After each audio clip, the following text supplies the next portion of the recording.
As Indians, we are really prideful. We love our country and all of its eccentricities. We love our food, we love our culture, we love the diversity that aspires to live in peace with one another. There is so much to love, and while one acknowledges the same, the moment someone criticizes our flaws as a nation, we get extremely offended by this remark. If someone speaks about the inequalities of income and wealth in our nation, the lack of civic sense we have as a population, the unsafe environment for women that is clearly apparent with the gruesome events taking place all around us, rather than introspecting and understanding that such criticism comes from observing reality, we point back at them, call them out for their anti-national sentiments, and label the criticism to be unwarranted. If a foreign media house points out the sorry state of Indian sports in a global scale, so much so that a population of 1.4 billion people could not secure a gold medal at the Olympics, we label our achievements of most of multinational companies that are excelling on a global scale to have Indian CEOs. Rather than getting better in the topic that is being criticized, we double down by presenting something else that we excel at. Similarly, when someone from our own country speaks about the problems we clearly experience, we either tell them to leave the country or label them to be paid agents from opposition parties who want to cause unrest. On the 18th of August, I had posted a reel just to notice on what happens in the film and media space when an Indian celebrity speaks out. In 2013, Malika Sherawat went to the Cannes Film Festival and stated in an interview that India is a regressive and depressing state for women. This was met with absolute vitriol from the Indian media when she came back to the country and was promoting the Indian Bachelorette,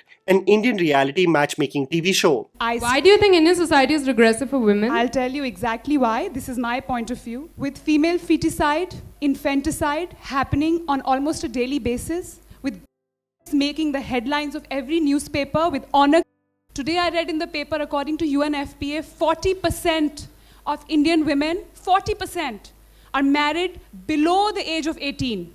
I think it's a very, very regressive state for women. When that answer was not enough, the journalist, a woman herself, questioned her further that she should rather save face when on a platform like that, rather than tell an international audience about India's reality. The only point was that in an international platform and everybody is looking at Malika Sherawat representing India, you go out there and say India is regressive. I am never going to lie. ये hypocrisy जो है ना हमारे समाज में, ये hypocrisy जिसका जो करते कुछ और हैं दिखाते कुछ और हैं, तो आप मुझे ये कह रही हैं कि औरतों के साथ अपने समाज में ये अत्याचार हो रहा है, ये ऑनर है औरतों के साथ, और कोई मुझसे सवाल पूछता है तो मैं ना बोलूं? When people say that Malika Sherawat was ahead of her time regarding several aspects, especially off camera, I fully agree, and what stayed with me was the comment section of my reel, and something that I believe we should really understand. Komal in a comment says, you can love someone or something and still criticize their wrongdoing. It's such a simple thing and people don't get it. My nation is great. I love it. But it's also unsafe for women. They start arguing with the West that it is unsafe for women and start comparing crime rates. Mathur wrote, a true Indian criticizes the country when something is wrong. Above all, humanity should be priority. Criticism for a country and its circumstances does not make an individual less patriotic or loving of their nation. And this concept has become so alien in discourse that only those who remain ignorant of our flaws and see every aspect of Indian society with rose-tinted glasses will be considered a Deshbhakt and a patriot. I mean, in a country where the most searched name on adult websites is the victim's name, where commercial movies are still dependent on objectifying women to get footfalls in theaters, where our medal winners come back and are asked only about their looks and prospects of a romantic relationship with another athlete. एक video viral है, आपकी mummy Neeraj Chopra से कुछ बात कर रही हैं. क्या बात हो रही है? आप मतलब ना सिर्फ सेंसेशन बनी बल्कि भारत का नया क्रश भी बन गई थी, to be very honest. Do you really think we have progressed as a society to be truly egalitarian, safe and faultless? Why do we get so triggered of anyone calling out our flaws?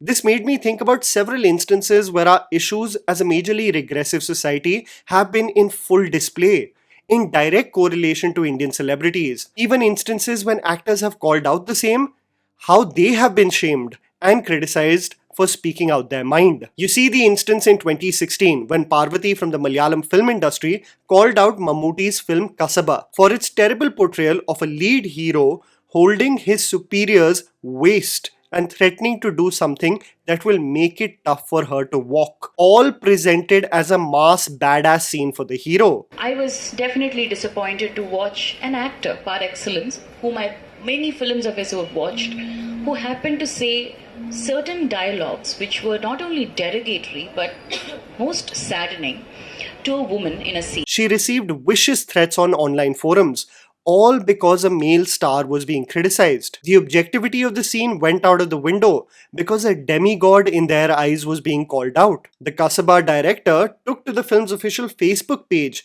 to say that this was Parvathy's attempt to become popular by shaking a big tree. This is one of the saddest tactics in the game.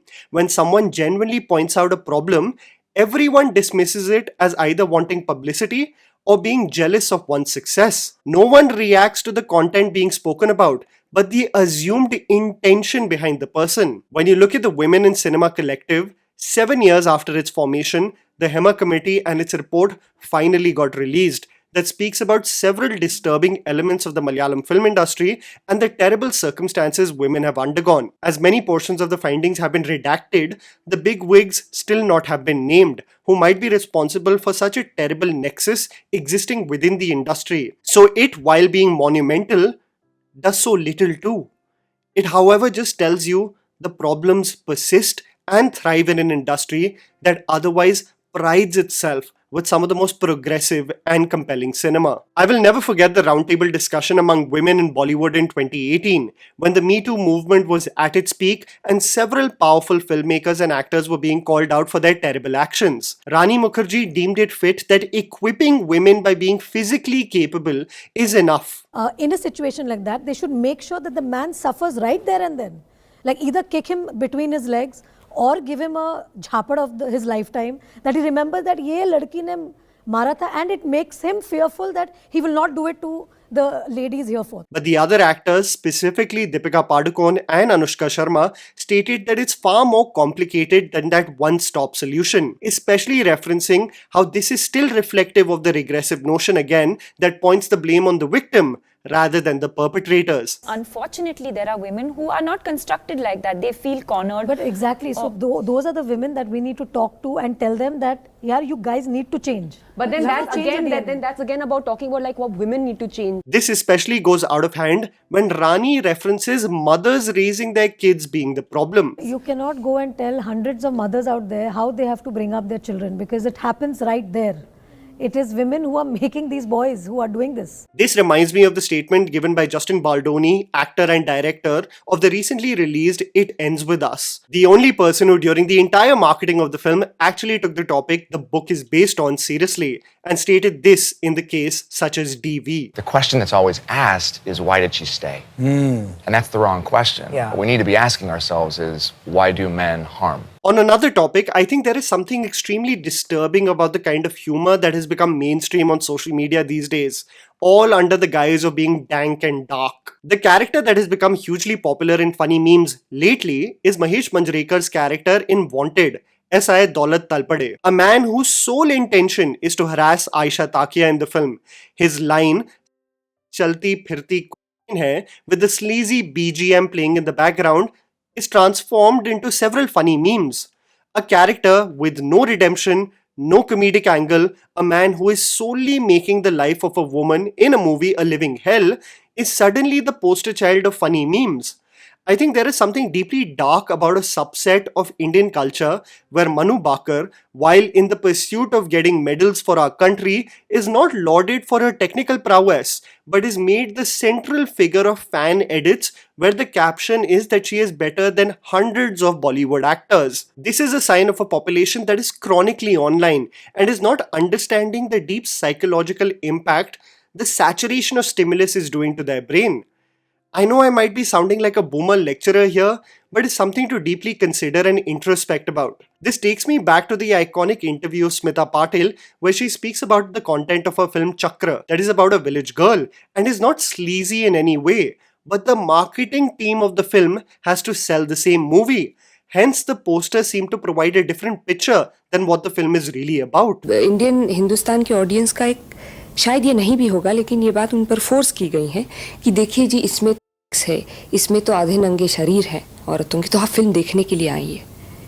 ये एक ऐसी attitude बन गई है जो बहुत गलत है. All assuming that ticket sales would only happen if there is something provocative for the male audience. You look at the case of anything that happens in a female actor's personal life and the absolute vicious nature with which social media comes after them, even when they have not said a word or statement to warrant that abuse. You look at the developments that have happened in Samantha's personal life, having gone through hardship in her relationships and a terrifying health scare as well, and the absolute trolling she received while dealing with the most heartbreaking chapter of her personal life. Deepika Padukone, dealing with the most beautiful process of motherhood, is only subjected to conspiracy theories regarding the validity of something so magical. The amount of physical shaming that women have gone through to fit the prototype of the perfect looking female lead. Even a talent like Vidya Balan was not spared, even after constantly proving herself as a worthy talent and a box office draw. आगे चल के आप women centric फिल्मों में नजर आएंगे या फिर आप अपना वेट लॉस करने का भी कुछ सोचा है? मैं जो काम कर रही हूँ उससे बहुत खुश हूँ. आप लोगों का नजरिया बदल जाए तो बहुत अच्छा होगा. Tell me this, whether any journalist would ever have the courage to ask the same question to a male star. You know how we are as a nation? Extremely proud but extremely sensitive. I wonder what has changed in the last few years though. Why have we become so angry with our responses whenever someone even mildly points out our flaws as a nation? And I wonder, just a few years ago, in 2012, we had a show like Satyamev Jayate, a show that I actually tuned in for every Sunday with my family, where every week we would speak about the problems we are experiencing as a nation, and more importantly, how we can find solutions to these problems. A show hosted with great skill and sensitivity by Amir Khan, where we focused on topics such as female feticide, child honor, domestic violence, untouchability, discrimination, toxic masculinity, alcoholism, all realities of our society. The series was so popular that the first season had over 1 billion impressions. The show used to have special screenings in remote villages too, and actually encouraged discussion and debate about India's various nuanced issues. These are all topics we get enraged about if brought up in public forums today, whereas just a few years ago, we would actively listen to one another and try to have a civil discourse about it. Episodes that you can still revisit today and learn so much from. कभी उसका coat मुंह में डाल लेगा या कभी उसका दुपट्टा खींच लेगा या कभी उसका कुछ कर लेगा, वो इतराती रहेगी, doesn't matter. हम चाहे कितना भी अपने देश को डिफेंड करें, चाहे कितना भी अपनी फिल्मों को डिफेंड करें, लेकिन ये शर्मनाक है. How did we go from a nation that discussed all of these topics to now name calling the same host as an anti-national element? We can love our nation and at the same time have every right to call out its problems because we want it to be better. It makes us no less of a patriot or a deshbhakt. I would actually like to argue it makes me think you care more for this country and its future.